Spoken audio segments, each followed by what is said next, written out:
perguntas, né? Lembrando a todos que será fornecido um certificado de 2 horas complementares aos estudantes que estiverem participando. Tá bom? Pode passar? Posso fazer um Claro. acréscimo importantíssimo desse currículo? Leve. Ex-colega do doutor Aristóteles. É verdade. Não. É verdade. Tem gente que leva. Vamos passar. Bom, então, boa noite. Agradecer aqui a parceria, o convite, o presidente, o Aristóteles, né? Eu me chamo Ricardo Arnedes e vou fazer uma breve introdução para vocês saberem por que procuramos o Conselho, né, de Economia, e depois o nosso mestre Lírio vai fazer de uma maneira mais detalhada, né, algumas questões. Não é para dar aula aqui, tá? Mas a gente precisa contextualizar, porque esse tema é novo no Brasil, né, e nós, eu particularmente já venho há 20 anos trabalhando com isso, né, aqui no Rio Grande do Sul e pelo Brasil, então nós estamos lidando com uma mudança de cultura, né, que é exatamente esse método, né, a mediação como possibilidade de colocar as partes, as pessoas para dialogar. E esse trabalho, desde que surgiram as leis, que vocês vão ver logo em seguida, nós temos notado que há uma grande resistência da população. A população ainda procura o judiciário e quer o judiciário como digamos assim, o determinante, né, das soluções dos problemas que acontecem em tudo que há, né, em todas as áreas da vida, né, porque nós estamos falando de cultura, né, e não de um sistema específico do direito, né, apesar da nossa formação também, né, tanto a minha como do Nilo, não é só em direito, tem outras áreas. Mas como lidamos com essas questões no nosso caso dentro do OAB, em câmaras privadas ou mesmo em situações concretas de conflitos que existam, né, as mais variadas situações, o que nós, em termos de OAB, em termos de entidades pelo Brasil, percebemos, né, que precisamos fazer alguma coisa. É por isso que a gente foi prioritário o Conselho de Economia, né, dada toda a representatividade, né, que tem, né, e a importância dentro da sociedade brasileira, né, e criamos uma entidade chamada Jornada Nacional de Mediação pelo Brasil.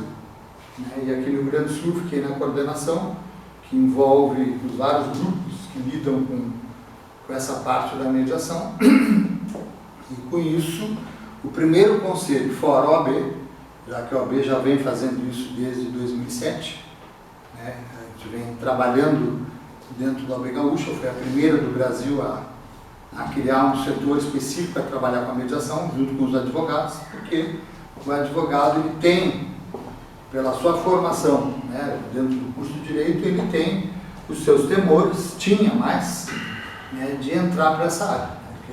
Temores dos honorários, temores de não ter o controle do processo, vários temores. Então, é o nosso trabalho aqui no Rio Grande do Sul, né, a gente vem fazendo isso já desde 2007, né, dentro do OAB Gaúcha, aqui, 12 a 13 anos. Então, claro que tem muitos desafios, porque a nossa estrutura como entidade classe, nós temos 107 regionais, né, que é pelo Rio Grande do Sul inteiro, e 130 e poucos mil advogados, né, e 110 faculdades de Direito. Então é muita gente para lidar com essa cultura, né, só que este tema não é exclusividade do advogado. Mesmo que estejamos aqui 2 advogados, né, falando para vocês, né, não é primazia do direito a mediação de conflitos, ela é interdisciplinar, né? Então, o trabalho da Jornada Nacional, que se criou lá dentro da PUC do Rio de Janeiro, com um conselho que se chama o CONIMA, que é o Colégio Nacional de Instituições de Mediação e Arbitragem. Já existe há 25 anos, né, e que reconsidera as instituições, valida as instituições que fazem o trabalho, tanto na mediação como na arbitragem. Então o CONIMA, se vocês olharem no site, né, que é lá em São Paulo, a matriz, está lá, Jornada Nacional de Mediação, com os critérios, né, e aí cada evento que nós desenvolvermos aqui no Rio Grande do Sul, né, será levado depois para essa página, né, do CONIMA, porque o objetivo é acessar a sociedade. E como a gente sabe que, como é algo novo para as pessoas, né, as pessoas ainda não sabem como fazer isso, por que se faz isso, se deve fazer, em qual é a situação que se usa, né, o nosso objetivo com as nossas palestras é exatamente criar, né, essa consciência crítica, as pessoas entenderem, questionarem, por isso que é importante depois escutar vocês, né, com os questionamentos do que situação, né, que se tem concreto que se pode fazer.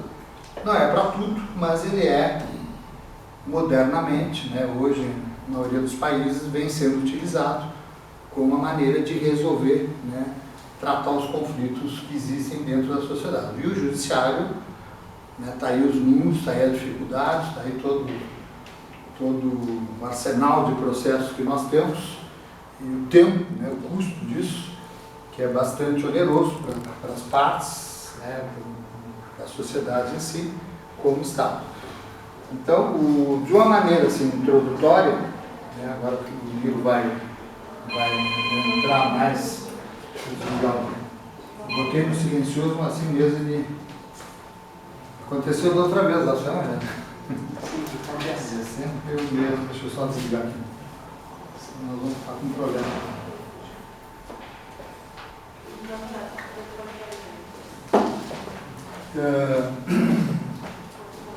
Então, o que acontece?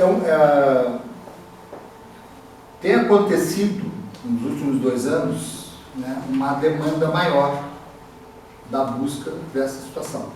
Tá? E uma das áreas que eu tenho notado são as instituições de classe, né, os conselhos, particularmente. Né, os conselhos de classe, eles têm votado nos tribunal de ética, em várias áreas que dizem respeito a cada categoria. Tá? E isso, de uma certa forma, o que nós percebemos? Né? Para um profissional, né, que tem que julgar o seu colega, dar um parecer à questão que às vezes a própria condenação ou a exclusão do colega dentro da sua entidade é muito complicado. É sempre uma situação bastante difícil, né, que expõe, né, gera inimizade, gera mal-olhares, gera uma série de dificuldades para lidar com isso. Assim como nas corregedorias, né, na área da própria segurança pública, né, em relação ao pessoal da segurança em si, né, se está começando a utilizar isso porque efetivamente ele cria um ambiente para que as pessoas possam, se quiserem, resolver isso, né, de uma maneira que dialogada, né, assim, colocando de uma forma geral. Estou cuidando, Miro, para não entrar lá, invadir esse espaço aí, senão vai gerar um conflito aqui dentro. Aí eu vou mediar. Aí vamos ter que chamar o Alegretense aqui para nos ajudar. Né? Então, é um tema, né, assim, nós que lidamos com isso diariamente, eu que estou há 20 anos, faço isso todo dia, né, a gente toma cuidado até como colocar as coisas para desmistificar certas coisas que às vezes a imprensa diz, que não é real, né, que às vezes pessoas dentro do judiciário colocam, ou outras categorias de psicologia, os próprios advogados, que há um equívoco na maneira como é colocado. Né? Então, acho que eu e o Nilo, de uma maneira muito prática, né, e concreta, trabalhamos na ponta com o que é real. Né? Do que dá para fazer, o que não dá para fazer, e em que condições se coloca. Então, falando em gestão, e trazendo para dentro das questões que dizem respeito aos conselhos de classe, nos parece que tem sido uma maneira mais eficiente de trabalhar com questões que dizem respeito aos colegas. Tá? Por quê? Porque isso é sempre complicado. Quem está num cargo de uma posição, né, de poder, né, se lida com um cenário às vezes bastante delicado. Né? Bate de um lado, do outro lado vai brigar. Né? Vocês têm visto isso no Brasil e nós na OAB, né? Então, o próprio Conselho de Classe, Conselho Federal, temos enfrentado bastante situações com dificuldades, né, nesse momento no Brasil, nos últimos anos. Então, tem áreas que não dá para fazer mediação. Tem outras áreas que, se criar as condições, se pode trabalhar. Então, dito isso, eu vou deixar para ti, porque eu sei que o Nilo tem uma parte agora e depois eu vou trazer outras questões mais específicas. Tá? Então, quer que eu fique passando para ti? Por favor. Eu fico aqui? Eu não vou tirar a imagem, não tiro a imagem ainda? Não? Eu vou me aproximar um pouco mais, porque eu tenho um problema sério vocal, eu não tenho uma das cordas vocais. Então, e faltou o microfone e tal. Vou fazer vocês sofrerem um pouquinho. Então, acho que vou ficar mais intimamente, pode ser? Mas, ok, ótimo, obrigado. Bom, Paulo Ricardo, antes de mais nada, eu quero deixar dizendo a nossa satisfação muito grande. Quando o Ricardo me falou sobre a tal jornada, eu fui um entusiasta o primeiro conselho que eu me lembrei foi exatamente o Conselho de Economia. Tenho uma simpatia e digamos, uma admiração muito grande pela área. E o entusiasta, acho que também a mediação ela é muito séria, digamos, para ficar tão somente na área dos advogados. Eu acho que tem que existir, digamos, a disseminação por diversas outras formações, como foi nos Estados Unidos. Daqui a pouco eu vou dar uma pequena pincelada como foi o surgimento da mediação lá nos Estados, que praticamente é o berço dessa mediação que hoje nós praticamos. Mas só para iniciarmos, para vocês terem assim, digamos, uma ideia do que se está se falando em termos de litigiosidade, não é preciso ainda passar. Dados recentes do Conselho Nacional de Justiça, o número de litígios no Brasil encerrou o ano de 2000, é o último ano, dezembro de 2017, 80,1 milhões de processos no judiciário. É algo insuperável em qualquer país do mundo que se conhece. 80,1. E veja bem, estamos falando, está excluído aí o Supremo Tribunal Federal e o Conselho Nacional de Justiça. Está incluído tão somente os 27 tribunais de justiça, os 5 tribunais regionais federais, os 24 tribunais regionais do trabalho, os 27, 3 tribunais militares, ou seja, 90 apenas órgãos do judiciário. E não está incluído também os processos administrativos dos tribunais de conselhos fiscais, não está incluído Comissão de Valores Mobiliários, Receita Federal, Polícia Federal não está incluído, processo de Advocacia Geral da União, nada disso está incluído. Ou seja, deve atingir, complementando, mais de 100 milhões de processos. Ou seja, é um país extremamente litigioso. Essa é a verdade. Perfeito? Bom, esse é um panorama, digamos, para a gente ter como pano de fundo. Bom, mediação. O Ricardo falou do desconhecimento que existe na mediação, é real. Ainda não fazem 11 anos, quando foi inaugurada a Casa de Mediação. Quando nós falávamos em mediação, havia a ideia de que se tratasse de algo esotérico, algo muito ligado. Não, isso é impressionante, é real.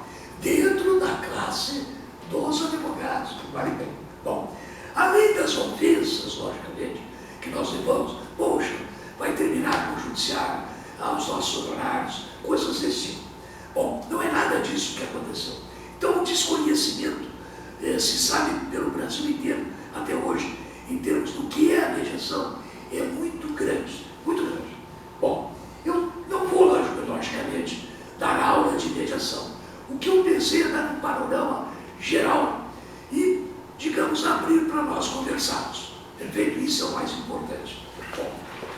iniciaria, até para dizer como, digamos, os métodos autoconsensuais de resolver litígios não é algo novo. Se confunde, inclusive, com a própria história do homem. Heródoto, o pai da história, por exemplo, já fala que a formação das sociedades, vocês como economistas devem ter uma noção muito precisa disso, na parte do escambo, das trocas, etc., já se realizava através das negociações que põem o avanço das sociedades, que é a negociação, praticamente, é a matriz de todos os métodos chamados consensuais, fora do judiciário. Perfeito? Bem, é originário da negociação, a mediação, conciliação, arbitragem, etc. Então, bom, para não ver como isso não é tão novo, é algo muito antigo, vamos esquecer o início da história, vamos vir para o Brasil. Vocês sabem, por lá por volta de 1603, nós ainda estávamos, digamos, na formação do Brasil, lá nas ordenações filipinas, que era o que regia, logicamente, as leis, a forma da justiça aí em Portugal, eram chamadas ordenações filipinas. Lá nas ordenações filipinas, nós vamos encontrar um registro muito importante. Eu até copiei com a linguagem da época. Dizia lá que no início da demanda, o juiz aconselhará a ambas as partes, dirá a ambas as partes, que antes que façam despesas, veja só, interessante, e se diga entre eles os ódios, ou seja, comecem a discutir judicialmente, perfeito? Se devem concordar, ou seja, na linguagem da época, se antes de entrar com o processo judicial, era aconselhável que as partes entrassem numa composição amigável. Esse era o interesse das ordenações filipinas. Ou seja, não é algo tão novo, digamos, para o Brasil. Bom, logo adiante, na nossa primeira Constituição Imperial, a de 1824, aí nós já estamos no Brasil, a primeira Constituição nossa foi a de 1824, em 2 artigos estipulava, num deles, a arbitragem e no outro a tentativa de reconciliação antes do processo judicial. Isso adotado atualmente desde 95 na legislação argentina. Lá, antes de se ingressar com o processo, é necessário se comprovar que houve a tentativa de recomposição entre as partes. Veja bem, então isso da Constituição do Império já existia esse preconceito. Lógico que isso não explicou, ficou em letra fria praticamente, não vem ao caso aqui discutirmos o porquê, corporativismos, etc. e tudo mais. Bom, no preâmbulo da nossa Constituição de 88, atual, a que vige, já consta lá o seguinte, que ela é fundada na harmonia social e comprometida na ordem interna e internacional com a solução pacífica das controvérsias, ou seja, solução extrajudicial. Não sei se estão acompanhando, digamos, o encaminhamento que eu estou procurando para chegar na situação atual. No artigo 3º da mesma nossa Constituição consta construir uma sociedade livre, justa e solidária, ou seja, é tudo o que a mediação, os processos consensuais procura estabelecer entre as partes. Bom, no artigo 114, prevê a negociação coletiva e a arbitragem para os conflitos relativos à área do trabalho, lá na Constituição de 88. Bom, lei dos juizados especiais civis, que muitos confundem com a mediação, não tem nada a ver com a mediação. Foi uma tentativa mal sucedida, pensava-se, logicamente, diminuir, digamos, a carga processual dos juizados especiais.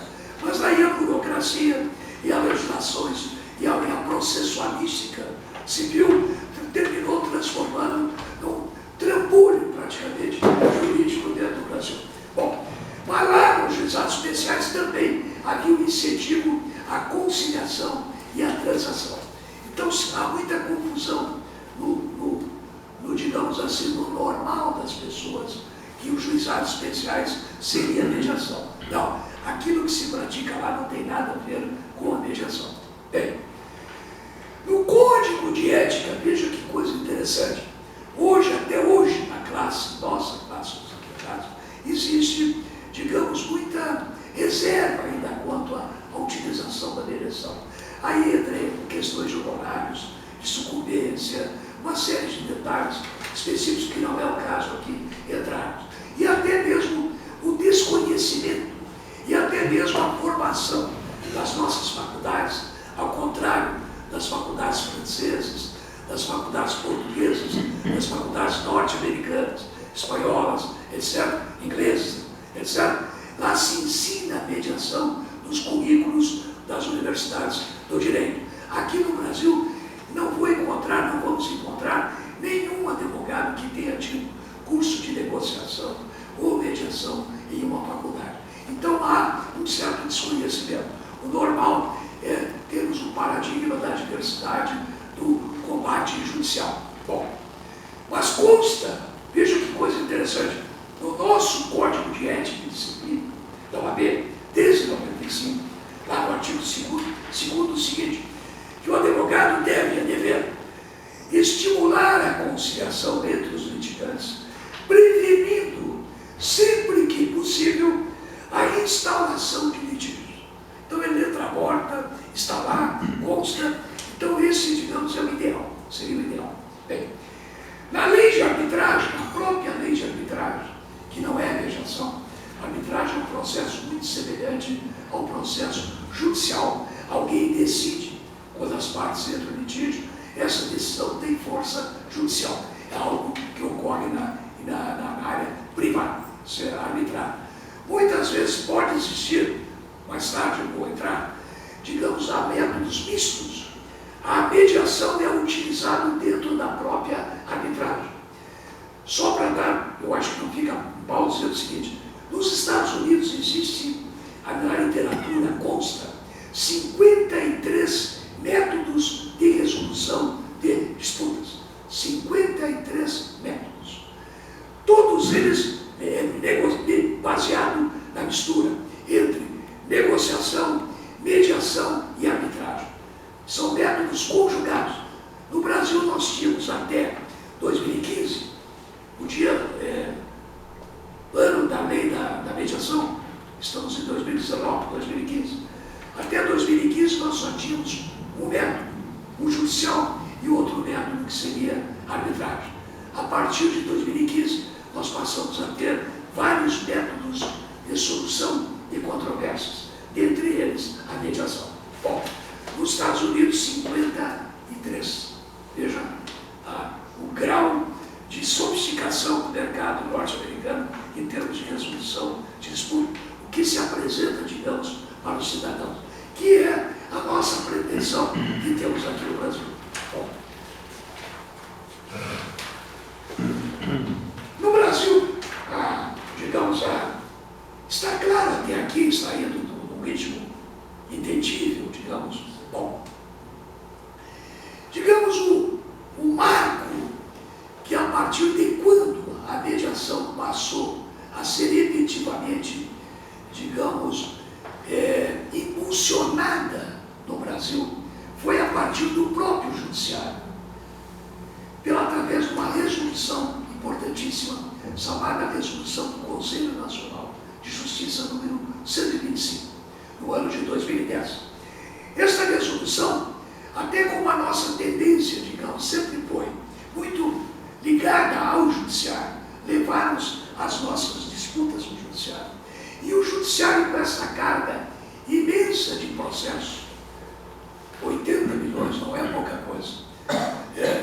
Um juiz da Suprema Corte dos Estados Unidos resolve uma causa, duas causas por ano, e olha lá, um juiz da nossa, um ministro do nosso Supremo, é uma quantidade infinita de causas. Impossível. Isso, logicamente, causa o quê? Causa uma qualidade das sentenças extremamente prejudiciais à própria população. Bom, e, logicamente, sobrecarga de um advogado e tudo mais. Bom, então essa resolução ela é muito importante. Por quê? Porque ela estabeleceu políticas políticas públicas sobre o tratamento adequado de conflitos de interesse, de uma forma muito ampla. Programas de ações de incentivo à autocomposição dos litígios, isto no âmbito do judiciário, perfeito? Também vencendo ele resistências internas entre certos setores dos judiciários contrários, outros setores favoráveis e assim por diante, como é normal. Bom, criação de centros judiciários de solução de conflitos e cidadania, chamados CEJUSCs, onde se pratica a mediação dita judicial. Mediação, existe dois grandes tipos: a mediação judicial e a mediação extrajudicial, que é a que nós praticamos fora do âmbito do judiciário. Perfeito? Bom, disseminar uma cultura do diálogo e pacificação. Veja bem, estamos voltando praticamente às ordenações filipinas. Perfeito? Lá já tinha o preconismo da solução pacífica dos conflitos. Interessante como essas ondas culturais. Bem, agora, logicamente, dentro de uma forma estruturada como é a mediação. Bom, logo em seguida, a resolução 125, isso no âmbito judiciário, que foi muito importante, foi promulgado em 2015 o nosso Código de Processo Civil, que é digamos, um instrumento que regula como as ações são levadas ao judiciário. Perfeito? Temos o direito material e o direito processual. Como é processado as ações, os litígios, dentro do âmbito do judiciário, é regido pelo Código de Processo Civil. O Código de Processo Civil, ele, durante um total de 20 vezes contado, isso é inédito, incentiva os processos autocompositivos. Dentre eles, a mediação. Perfeito? Ou seja, estamos no que se chama um sistema multiportas. Eu acho que lá está, por favor, sistema multiportas. O que é isso? Esse sistema foi criado por um sociólogo e economista e advogado americano chamado Frank Sanders, em 1976. Nos Estados Unidos houve uma conferência em que se chegou à conclusão que o judiciário não estava satisfazendo os interesses da população, das empresas, etc. Nesta conferência, é claro, não surgiu apenas a conferência, os estudos já vinham anos antes. Nesta conferência, esse professor Sanders, recentemente falecido, ele preconizou chegar ao consenso que o ideal do tribunal seria contar com várias portas, que as pessoas, portas no sentido figurado, que as pessoas não tivessem um acesso tão somente através do juiz, a sentença, como era o normal, e sim que a pessoa tivesse à disposição várias portas, dependendo das circunstâncias, dependendo da causa, que melhor atendesse o interesse das partes. Então, chama-se sistema, foi adaptado pelo nosso processo civil em 2015, chamado sistema multiportas. Significa isso. Hoje, por exemplo, o cidadão, nós brasileiros, antes de ingressarmos, podemos, digamos, estipular o juiz que tipo de procedimento nós podemos adotar.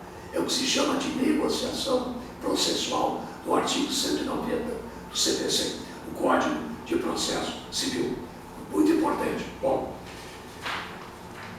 logo em seguida, além do Código de Processo Civil, surgiu aquilo que nós chamamos de marco legal da mediação.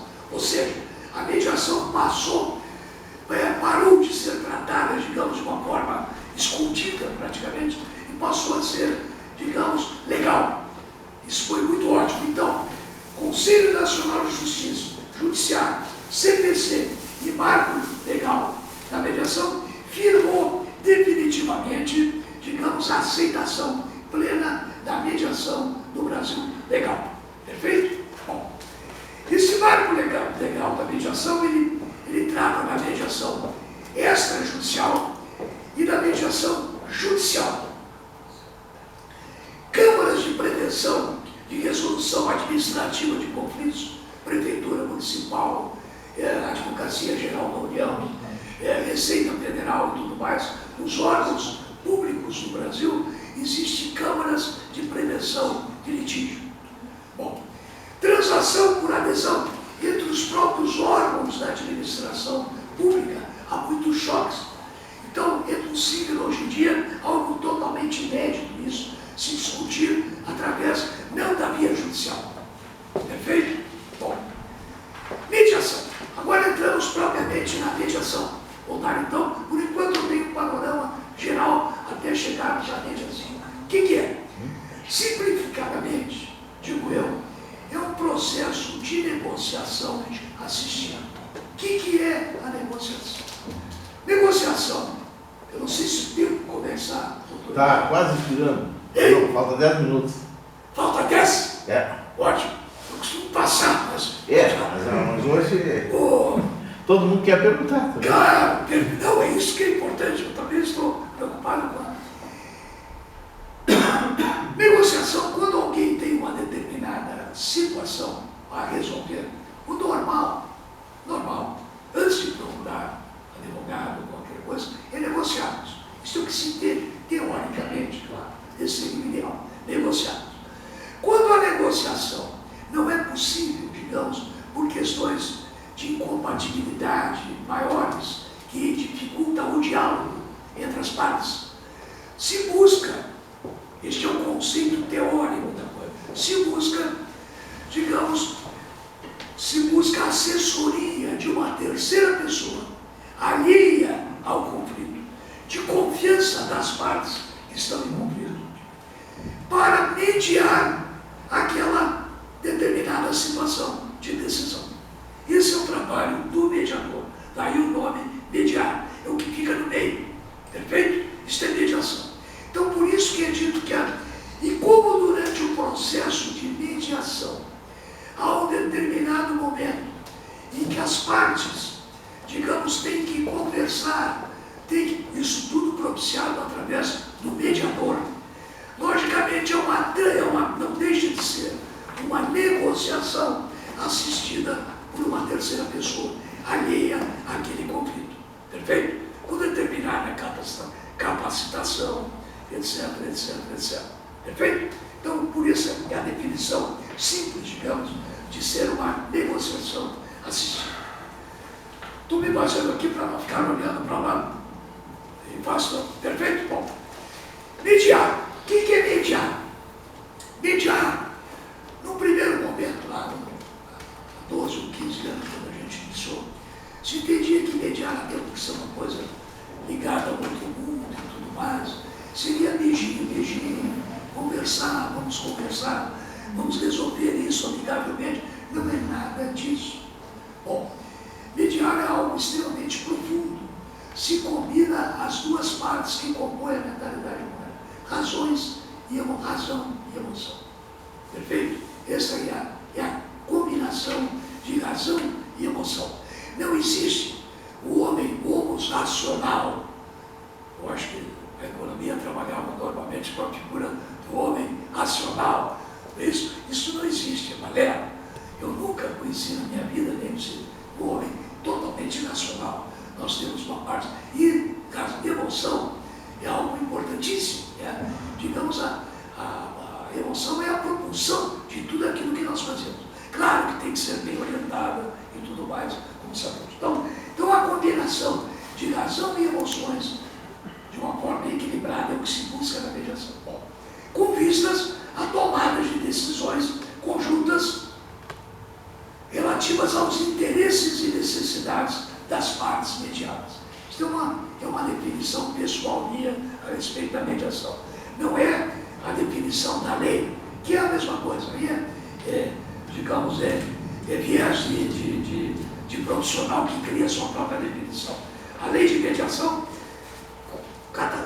define a mediação da seguinte maneira.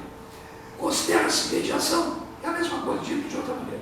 A atividade técnica exercida por terceiro, isso é a lei, por terceiro imparcial, é o mediador, sem poder decisório.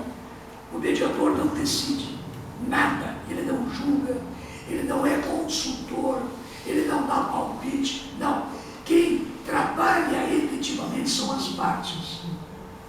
Ok? Bom, que escolhido e aceito pelas partes, as auxilia e estimula a identificar e desenvolver soluções consensuais para controvérsias. Então esta é a definição, digamos, técnica da mediação. Perfeito? Bom, chegamos ao mesmo resultado, uma ou outra. Existem algumas centenas de definições de mediação. Bom, eu tenho um pequeno arrasal. Seria um caso. Qual é a grande diferença entre o direito, um caso submetido, trabalhado por um advogado e submetido à luz do direito, e a mediação? É aí que entra a tal de transdisciplinaridade, ou seja, a mediação é um conjunto, ela se vale de uma série de outras ciências, dentre as quais sociologia, psicologia cognitiva, economia, teoria dos jogos, comunicação, etc, etc. Isso é a parte conceitual da mediação. Bom, como é a área do direito? No direito, um determinado conflito entre as partes, qualquer advogado vai entender como sendo um fenômeno jurídico. Esse é o grande diferencial, jurídico. Você chega no advogado, expõe uma determinada situação, ele pega aquela situação e coloca sobre a árvore de um determinado instituto jurídico. Bom, isso ele vai trabalhar, se é jurídico, como lide, como disputa entre o meu cliente e o cliente adversário. Esse é o conceito, não estou dizendo que isso é ruim. Este é o princípio jurídico. Bom, tendo lide, é óbvio que o paradigma, os óculos, é o paradigma, muito obrigado, da adversariedade, é o meu adversário. A outra parte é adversário. Perfeito? Esse é o jurídico. Este é o pensamento jurídico perfeito, não estou criticando, é assim que é. E tem que ser assim. O advogado é parcial. Ele tem que ser parcial. Ele tem que, digamos, honrar o contrato que o cliente, a procuração que o cliente está lhe dando. Bom,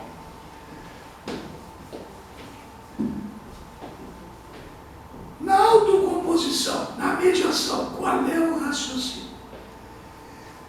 O conflito não é entendido como um fenômeno jurídico. O conflito é entendido como uma área de complexidade. Complexidade não é complicação. Nós somos complexos. O ser humano não é sociologia. O ser humano não é economia. O ser humano não é direito. O ser humano não é perfeito. O ser humano é um conjunto, é uma complexidade. Nós somos, isso é ser complexo. Perfeito?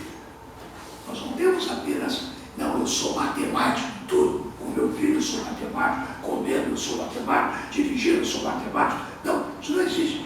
Nós somos uma teia de complexidades. Perfeito? Bom, isto é a transdisciplinaridade. A mediação, o mediador formado, etc., ele tem um conceito, digamos, complexo do ser humano. Bom, dá para, por enquanto, depois as perguntas vão vir, ok? Tá bom? Chama-se teoria da complexidade. Teoria da complexidade é uma teoria desenvolvida entre a cibernética, comunicação e teoria geral dos sistemas. Perfeito? Para você equacionar e trabalhar um determinado problema. Isso é a teoria da complexidade.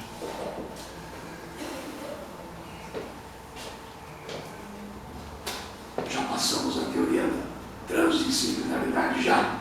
Tem uma metáfora muito interessante sobre o conflito de um cidadão que é na nossa área de mediação, é o Papa norte-americano William.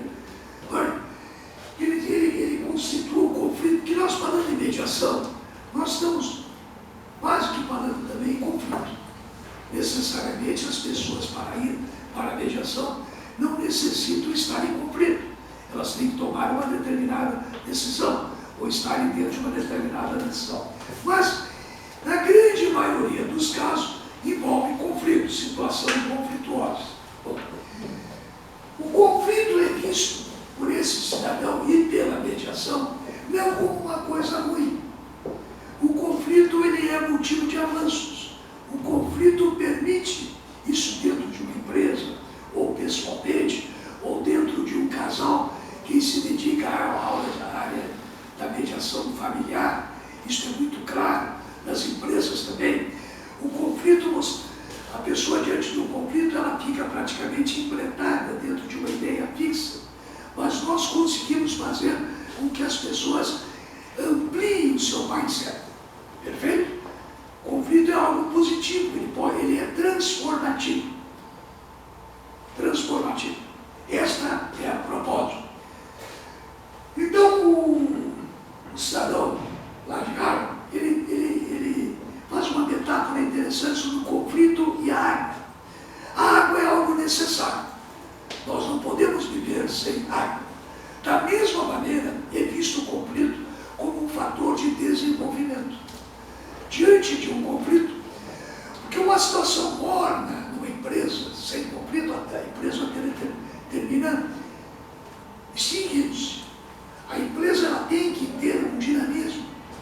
As famílias também, não estou dizendo conflito, briga, perfeito? Mas para você decidir uma família, vai ser, se um vai fazer umas férias nos Alpes, se o outro vai montar a cavalo na Argentina, se o outro vai... Isso é uma situação que tem que ser trabalhada. Isso ocorre dentro das famílias. Estou dando um exemplo na área familiar, perfeito? O empresário, um tem uma determinada estratégia da empresa, o outro tem uma determinada outra ideia. É uma situação a ser, poderá ser mediada. E é uma situação válida. Então, no caso, o conflito não é para extinguir a empresa. O conflito é para dar um impulsionamento, uma modificação de estágio da empresa. Perfeito? É assim que se pensa. Então, ele faz essa metáfora do conflito da água. Quando existe muita água, então a água é benéfica. Excelente. Então, a água é extremamente benéfica para mim. Agora, chuva, água, o que ocorre? Afogamento, carro, atolado, etc, etc. Do que é necessário quando a água atinge um determinado nível não satisfatório? A construção de pontes e de canais. Ok? O que é isto que exatamente a mediação faz? Ela constrói pontes, constrói canais para que esta água se torne fluida e venha beneficiar. Uma metáfora muito interessante lá nos norte-americanos, que é um povo extremamente prático. Bom, princípios da mediação, está na lei. Importantíssimos, é isso que regula a atividade da mediação. Básico, sem isso não funciona. Não funciona. A boa fé. A mediação não é possível quando existe má fé entre as pessoas. Aí não funciona de jeito nenhum. Agora, quando o mediador observa, através de um contato com uma parte, um contato com a outra parte. Parte aqui pode ser uma pessoa contra outra, ou grupos, ou empresa contra empresa. Perfeito? Parte é um conceito amplo. Ok? Bom, quando se nota que existe boa fé entre as partes, é possível existir uma solução mediada. Boa fé, é básico. É fator preponderante. É um ato oral, não é nada escrito, não tem processo, etc. É oral, extremamente oral.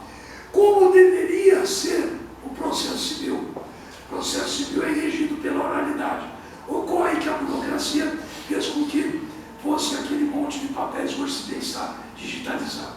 Bom, informalidade.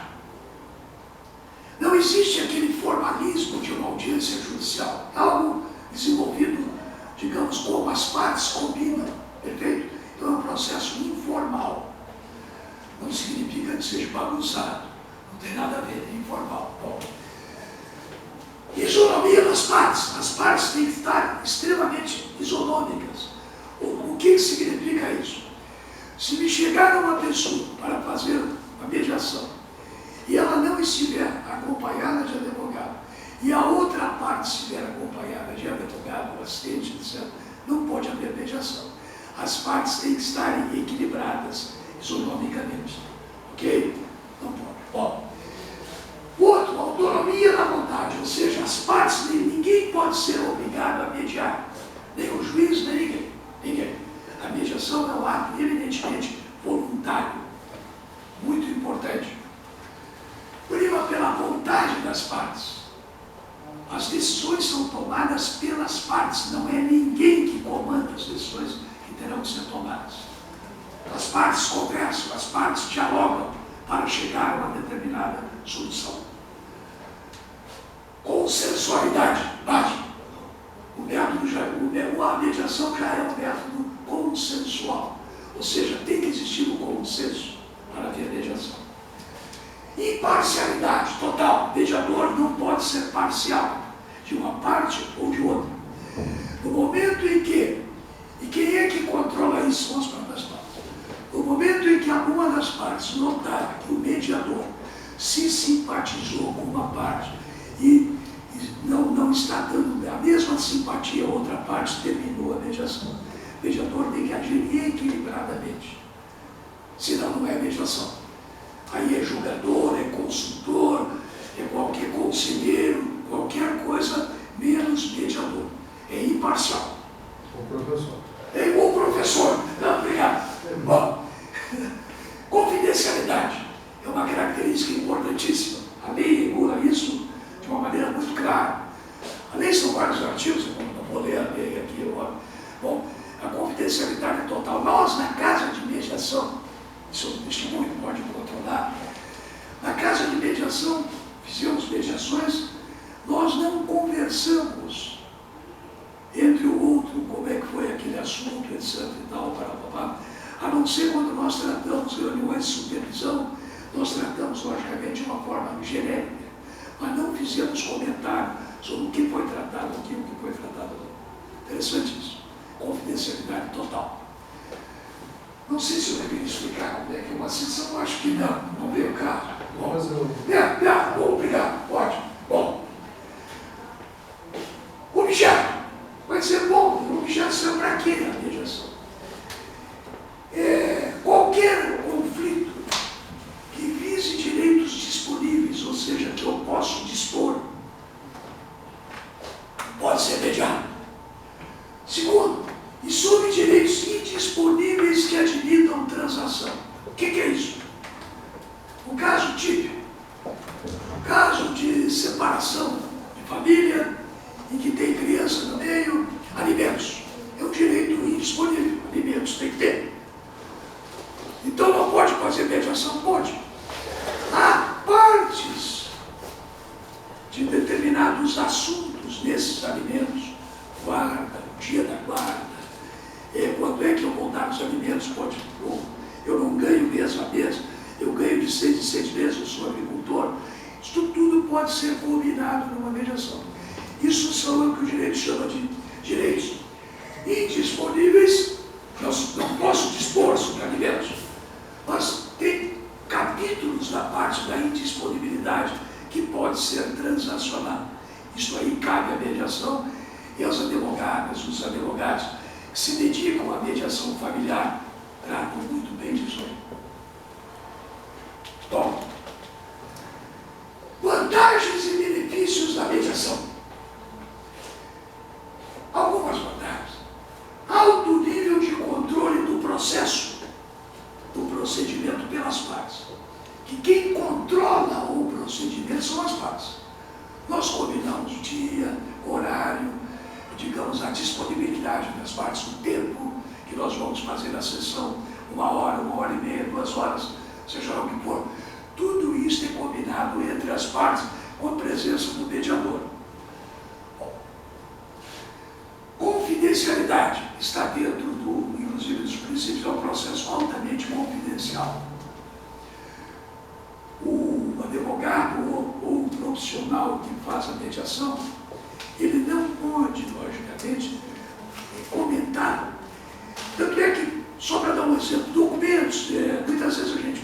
rascunhos, etc., o cliente entrega algum papel para nós sobre um determinado contrato, tudo isso é devolvido para o cliente ao final da mediação, do processo de mediação. Não se fica nada, não se registro para efeitos da contabilidade da Câmara. Celeridade é um processo ágil. Normalmente, é muito relativo isso, mas ela não pode ser muito longa, porque como é muito profundo, digamos, os contatos, vai-se muito a fundo das questões. Não é nada superficial. Nada. Com elegância, com educação, com suavidade, mas vai-se a fundo. Eu comparo quase que a mediação, não sei se o doutor Ricardo vai concordar, a figura do cirurgião.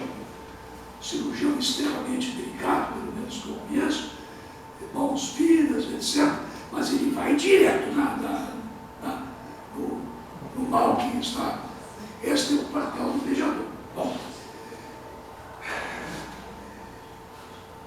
E quando você então, eu ia falando do tempo.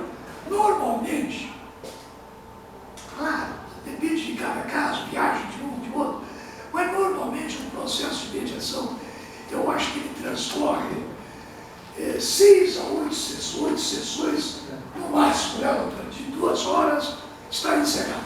Isso talvez leva, computando às vezes viagem de um, de outro, agenda, 3 meses no máximo. Então é um processo sério. E quem é que diz que vamos terminar? São as partes. Não é o mediador. Olha, doutor, achando que está tudo ok, tá bom. Perfeito? Bom, então é sério. Já o processo judicial, na área de conhecimento, leva, não sei se tem algum advogado, mas está levando em termos da área do conhecimento, 2 anos. Isso aqui no Rio Grande do Sul, em São Paulo, na área do conhecimento, é 5, 6 anos em determinadas serventias. Creio. Aqui é muito sério, o judiciário bastante, tem uma história muito bom. Flexibilidade de opções à decisão. O mediador ele tem que ser uma pessoa criativa, ele tem que fazer as pessoas, ele é bastante ativo nessa parte, de fazer as pessoas trabalharem com decisões que elas nem estavam imaginando. Com determinados métodos, determinadas ferramentas se faz, digamos, o trabalho de opções, de ampliar as opções. Normalmente quem está no conflito, ele fica muito preso de uma caixa, ele não vê soluções. O mediador, exatamente, ele abre as possibilidades. Tanto em sessões conjuntas, como em sessões privadas com as partes. Então, a mediação se desenrola em sessões conjuntas e privadas. Bom, ajuda o aperfeiçoamento do próprio sistema da justiça estatal, que no momento em que nós diminuamos a carga dos 80 milhões de processos do judiciário, a qualidade da própria justiça sabe disso, a qualidade das decisões serão muito mais aprimoradas. Ok? Resultado satisfatório para ambas as partes, é claro. As partes é que combinam o resultado. Ninguém impõe. É uma justiça sob medida. Essa é a grande verdade. Fortalecimento, ampliação, em certos casos, é o que se procura, das relações interpessoais entre as partes. Muitas vezes sentimos isso na nossa vida. As relações estão estremecidas. Se consegue não só resolver a situação objetiva, como também manter a relação, aperfeiçoar a relação. Surgem coisas muito interessantes em um processo de negociação. É o lado emocional. Não sentimentalismo barato, é emocional. Bom, e afinamento de percepções e construções de novos significados pessoais, que eu acho fundamental. Ou seja, a pessoa que passa por um bom processo de mediação, ela pode não resolver aquele caso concreto, mas ela tem um processo educacional de resolver outros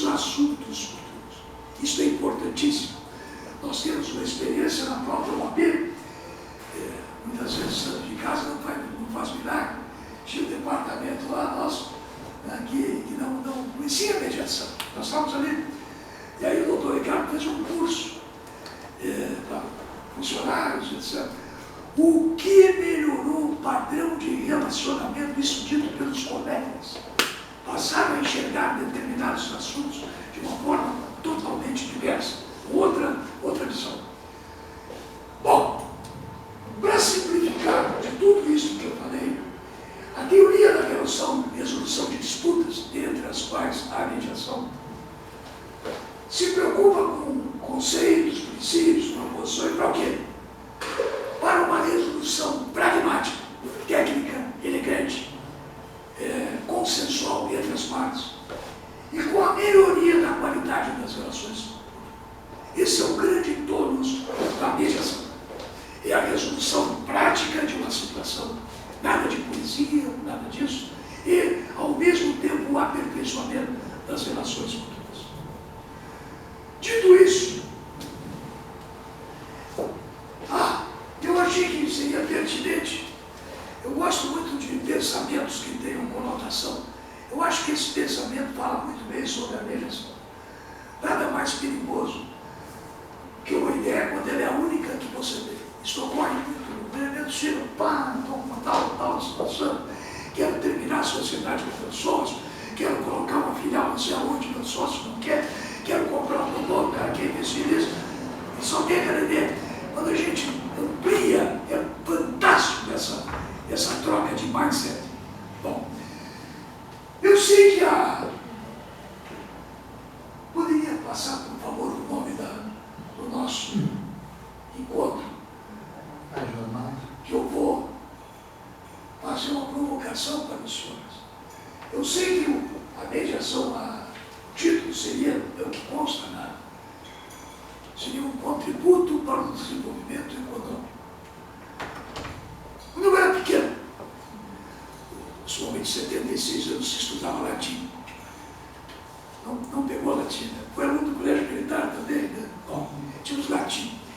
E no latim tinha um Brutus, era um livro. Tinha muitas histórias interessantes em latim, são coisas que ficam gravadas. E uma das histórias, eu me lembrei quando estava com o doutor Ricardo, lá no doutor Lagoas, mandou o título da PAC, o doutor Ricardo nos colocou numa saia justa. Mas lá em seu momento econômico, economista. Aí eu me lembrei dessa fábula que eu vou contar para os senhores rapidinho. Lá pelo século IV a.C., na Grécia Antiga, teve um pintor muito famoso. Não ficava, só tem parece 2 quadros deles atualmente espalhados, o restante dos quais ele era perfeccionista. Se destruiu na grande terremoto que teve no vulcão Vesúvio, Pompeia. Grande parte dos quadros dele estavam lá. Mas ele existiu, personagem, fez escola, ele era extremamente perfeccionista. Chamava-se Mestre Apelles. Mestre Apelles de Costa. Tinha 12 anos, eu me lembro dessa história fantástica. O Mestre Apelles, então ele desenhava, ele era um homem, pensando agora, ele era um homem já do marketing. Por quê? Ele tinha uma oficina dele no subsolo de uma calçada, o resto da calçada. Então ele costumava colocar os quadros na calçada e ele ficava, logicamente, ele queria saber a opinião do pessoal que passava. Perfeito? Isso para ele era importante antes dele dançar. Um belo dia ele desenhou a figura de uma determinada pessoa e fez o mesmo processo. Quero ver a opinião do pessoal, então passa a mão, que bonito e tal. Então ele sabia que o quadro ia ter, digamos, aceitação. Um belo dia, pintou um determinado quadro de uma pessoa, como eu falei, passou o sapateiro, como sempre passava um determinado horário por ali. O sapateiro olhou o quadro e deu um defeito. A moça da pintura estava de botas. O sapateiro